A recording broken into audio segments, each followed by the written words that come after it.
Assalamualaikum warahmatullahi wabarakatuh. Alhamdulillah wassalatu wassalamu ala Rasulillah Muhammad ibnu Abdillah, amma ba'du.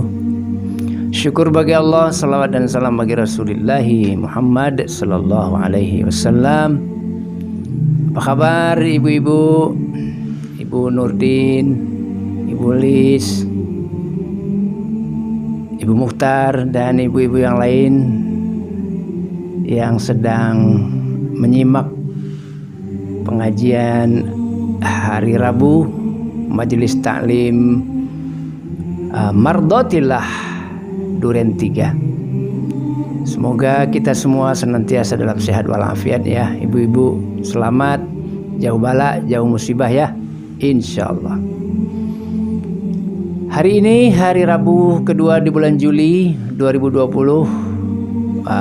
Kita berjumpa lagi dalam kajian kita. Kita akan bawakan pengkajian pagi ini ialah kisah seorang ayah dan anak yang kuat iman ditambah dengan seorang istri yang kuat iman. Ya, siapa mereka? Ayah yang bernama Ibrahim, anak yang bernama Ismail, dan ibunya atau istri Nabi Ibrahim yang namanya Siti Hajar. Ketika Nabiullah Ibrahim alaihissalam beliau menikah dengan Siti Sarah, lama berumah tangga nggak punya anak. Kemudian beliau menikah lagi dengan Siti Hajar. Alhamdulillah dikaruniai anak yang soleh. Setelah beliau berdoa, apa doa Nabi Ibrahim?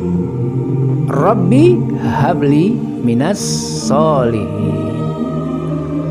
Wahai Tuhanku, karuniailah aku anak yang soleh. Dijawab langsung oleh Allah, fabasyarnahu bigulamin halim. Kami beri kamu kabar berita gembira, akan lahir seorang gulamun halim, anak yang santun. Lahir anak. Tak lama kemudian setelah anak itu ya mencapai usia yang sudah cerdas, ya kira-kira 7-8 tahun, maka Nabi Ibrahim ditagih oleh Allah janjinya. Luar biasa ya. Nabi Ibrahim dulu pernah berjanji sebelum punya anak, ya Allah, seandainya nanti aku punya anak, kalau engkau suruh potong, saya potong. Kalau bukti cintaku kepadamu masih kurang, dengan ribuan kambing aku korbankan, dengan ratusan onta, ratusan sapi yang aku korbankan, kalau masih kurang ya, masih kurang, suruh potong anak, aku potong. Ketika itu belum punya anak. Ternyata begitu anak punya dan usianya sudah cerdas, ditagih oleh Allah dalam mimpi, wahai Ibrahim, mana janjimu? Terjadi tanggal 8 Zulhijjah mimpi itu. Maka tanggal 8 Zulhijjah itu oleh Nabi Muhammad dinamai hari Tarwiyah, hari berfikir. Mimpi suruh potong anak, ya kan mimpi luar biasa. Tentu berpikir Nabi Ibrahim, ini mimpi apa ini, kok anak saya satu-satunya suruh potong, suruh sembelih. Mikir seharian. Memikir itu namanya Tarwiyah. Sampai sore tidur lagi, mimpi lagi malam 9 Zulhijjah. Mimpi lagi, mimpi kedua, maka yakinlah Nabi Ibrahim itu mimpi dari Allah. Maka tanggal 9 Zulhijjah dinamai hari Arafah, hari yakin. Udah yakin mimpi dari Allah, siap-siap Nabi Ibrahim. Ambil golok, ambil tali, ambil tas, diasah pisau. Goloknya setajam-tajamnya. Udah diasah, tajam, masuk tas. Tali masuk tas buat ngikat anaknya besok kalau dia lari. Begitu 10 Zulhijjah, anaknya disuruh bersihkan sama istrinya, mandikan, ganti baju yang bagus. Mereka berangkat ke Mina. Dalam perjalanan ke Mina, waduh, yang namanya iblis, yang namanya setan sibuk menggoda, ya, menggagalkan. Datang kepada Siti Hajar, Siti Hajar, kamu diam-diam aja, anakmu dipotong kok kamu diam aja. Kenapa anak saya dipotong? Katanya perintah Tuhan. Enggak apa-apa. Kalau memang Tuhan yang menyuruh, potong aja. Jangankan anak saya, kalau disuruh potong oleh Allah, saya potong. Saya juga mau dipotong oleh suami saya kalau itu perintah Allah. setan gagal menggoda Siti Hajar, datang ke Ibrahim. Anakmu itu satu-satunya, ganteng, gagah, kamu mau sembelih? Pikir-pikirlah. Akhirnya Nabi Ibrahim tahu itu setan, dia ambilnya batu, dilemparnya setan itu, ya, kena matanya, buta. Hendak mampan menggoda Ibrahim, datang ke Ismail, menggoda lagi. Ismail kuat iman, dilemparnya lagi setan itu. Ya, datang lagi kepada Siti Hajar, dilempar lagi sama Siti Hajar. Nah, jadi 3 kali lempar. Nah, jadi itulah menjadi jumrah itu, jumrah ula, ya, jumrah wusta, jumrah aqabah. Itulah yang menjadi cikal bakal adanya jumrah 3 di Mina. Lempar setan, ya. Jadi orang jemaah haji kan lempar setan di sana. Jadi supaya setan itu tidak berteman lagi, dilempar. Begitu sampai di Mina, direbahkannya anaknya, dibaringkannya, dilakukannya niatnya, disembelihnya dengan pejaman mata. Maka panaslah tangannya Nabi Ibrahim, di tangan kiri Nabi Ibrahim itu kena darah. Nah, begitu dia yakin anaknya sudah disembelih, dia buka mata, ternyata anaknya sudah duduk di sampingnya, bertakbir dengan ucapan Allahu Akbar, Allahu Akbar, Allahu Akbar, la ilaha illallah, wallahu akbar, Allahu Akbar, walillahil hamd. Nabi Ismail sudah bertakbir. Ternyata yang berdarah tadi seekor domba yang langsung per detik dikirim dari surga oleh Allah, ya. Jadi Allah hanya menguji saja imannya Ibrahim. Ternyata imannya luar biasa, ya. Diuji saja, ujiannya lulus, anaknya selamat. Jadi kalau ujian Allah itu dilaksanakan, aman, anak aman, istri aman, harta aman. Jadi Nabi Ismail, ya, tidak korbannya, yang mati ya domba. Jadi itulah ibu-ibu, pengajian Mardatillah, pengorbanan seorang ayah luar biasa. Kepada Nabi Muhammad Allah suruh juga berkorban dalam surat Al-Kautsar, inna a'tainakal kautsar, kami telah beri kamu nikmat yang banyak hai Muhammad, fasalli lirabbika wanhar. Maka syukuri nikmat itu dengan salat, karena Allah sempurna, dan korban. Jadi kita juga disuruh korban, ya. Ibu-ibu kan nikmat ibu banyak, ibu-ibu, ya, nikmat ibu banyak. Untuk menjadikan nikmat yang banyak itu kita syukuri, kita juga sholat karena Allah. Sempurnakan. Sempurnanya sholat ibu gimana? Ayo, sempurnanya sholat kita kalau 5 waktu. 5 waktu. Yang kedua awal waktu. 5 waktu awal waktu. Yang ketiga berjamaah. Harus ada imam, ada makmum, ya. Yang keempat, kalau laki-laki ke masjid, kalau perempuan di rumah aja, ya. Yang kelima khusyuk. Jadi khusyuk dan ikhlas. Salat karena Allah, khusyuk. Badan ngadap kiblat, pikiran kiblat juga. Itu baru separuh lagi korban. Jadi dengan salat yang sempurna dan korban hari raya Idul Adha, berarti dua-duanya itu yang akan mendapatkan 3 macam. Kalau kita korban, kita dekat dengan Allah. Kita korban, kita dijadikan orang yang bersyukur. Berarti mulai Lebaran tahun ini sampai Lebaran tahun depan kita mandi nikmat. Ibu-ibu akan mandi nikmat, mandi berkah, mandi rahmat 1 tahun. Dijamin mandi nikmat terus. Kenapa? Karena kita sudah korban. Jadi korban ini yang membuat kita mandi nikmat setahun yang akan datang. Dimandikan kita oleh Allah dengan nikmat rahmat. Pokoknya nikmat aja hidup. Ya, cobalah lihat orang yang korban, dia mandi nikmat, tidak ada dia susah-susah setahunnya. Orang yang korban itu mandi nikmat karena dia bersyukur, dia dekat sama Allah.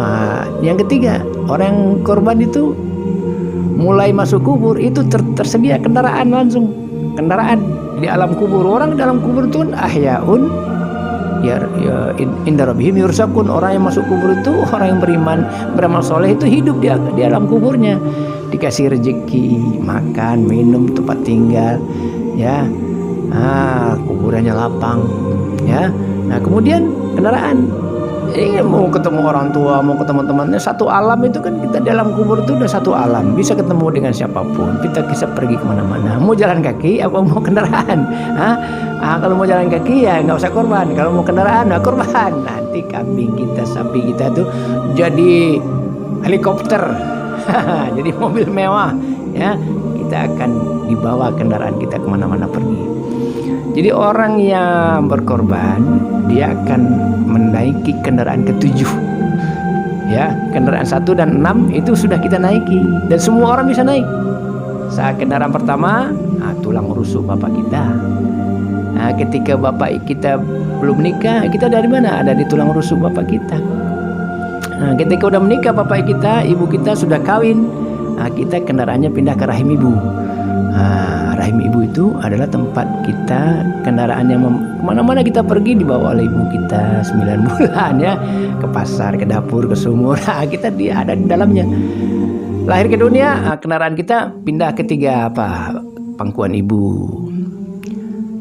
Ketika ibu sudah nggak kuat lagi memangku kita, badan kita makin berat, adik kita udah ada lagi di kandungan ibu, kendaraan kita pindah ke pundak ayah kita. Ayah kita ada di sini, kemana-mana ayah kita yang bawa. Yang kelima, itu kendaraan dunia ini, ada onta, ada kuda, ada sepeda, ada motor, ada mobil, pesawat, kapal laut, ya. Itu kendaraan kelima. Kita udah naik semua kan? Ya. Yang keenam, nanti yang keenam ini serem nih. Mati dulu baru naik, ya. Kurung batang, ya. Dipanggul ke kuburan. Dug. Nah, itu kendaraan tuh. Ya, dari rumah ke pemakaman atau dari ambulan ke liang lahat kan depan. Itu kendaraan. Yang keenam itu. Nah, sampai situ semua naik. Ya, ibu-ibu, Bu Wito, orang tuanya dulu udah naik semua ya. Nah, yang ketujuh, ini nggak semua nih. Nggak semua. Yang ketujuh, yang korban aja. Yang korban. Nah, kambing kita, sapi kita, onta kita itu nanti wujudnya kendaraan. Dari alam kubur sampai kita naik dari kuburan, kita keluar dari kubur pada masyar ya. Trompet berbunyi, kita kan keluar dari kubur. Nah, kita disambut oleh kendaraan. Nah, asik dong. Mana-mana kita ya kena macam-macam juga kendaraan kita di sana, macam-macam ya. Kalau ibu korbannya tiap tahun, di sana mobil mewah itu ya. Tapi kalau korbannya cuma sekali seumur hidup, sepeda ya, sepeda kempes. Ya kalau seumur hidup sekali korbannya, ya dapat juga cuma sepeda. Mungkin kempes kali, nggak ada anginnya, cekluk ya. Tapi lumayan ada kendaraan juga. Makanya kualitas korban kita itu menentukan kualitas kendaraan kita di alam kubur, masyar. Dari kubur ke masyar itu lama ya, lama. Menunggu kiamat itu lama. Kita hidup kita. Makanya anak-anak kita yang mendoakan kita itu mengantarkan makanan ke kita di alam kubur. Nah, kita yang mendoakan mereka yang umum itu mengantarkan makanan. Jadi mereka hidup. Kalau nggak menikmati nikmat kubur, ngapain kita capek-capek ibadah? Ya nggak? Kita capek ibadah itu supaya di kubur itu nikmat. Ada istana kita, ya. Nah, kemudian sampai pintu surga. Nah, kalau udah masuk surga, udah lain lagi ceritanya. Itu udah ada alam surga. Ada makanan yang belum pernah kita lihat. Ada minuman yang belum pernah kita rasakan. Ada istana yang belum pernah kita bayangkan seperti apa. Pokoknya seluruh kenikmatan yang belum pernah kita bayangkan, belum pernah kita rasakan, ada di surga. Itu yang kita cari. Itu yang kita cari ya, dalam kesempatan mencarinya di dunia ini. Makanya jadi orang baik, jadi orang solehah ya. Jauhkan dosa maksiat, supaya kita hidup yang sebentar ini akan bisa menikmati hidup yang kekal abadi di alam sana. Begitu ibu-ibu mardotillah. Mardotillah artinya yang diridhoi Allah. Mudah-mudahan dalam waktu dekat kita bisa jumpa tatap muka lagi pengajian biasa kita ya. Udah kangen nih sama ibu-ibu nih yang duduk di pojok tuh ya. Siapa yang suka di pojok kanan kiri ya. Nah, kalau di sini nih Bu Parma nih ketahuan nih ya. Di sini kanan Ibu Nurdin sama Ibu Muhtar. Ibu Yani sono pojok ya. Mudah-mudahan Allah Subhanahu wa taala senantiasa memberikan barokah buat kita ya, sampai ketemu lagi pada kesempatan yang akan datang. Wabillahi taufik wal hidayah. Assalamualaikum warahmatullahi wabarakatuh.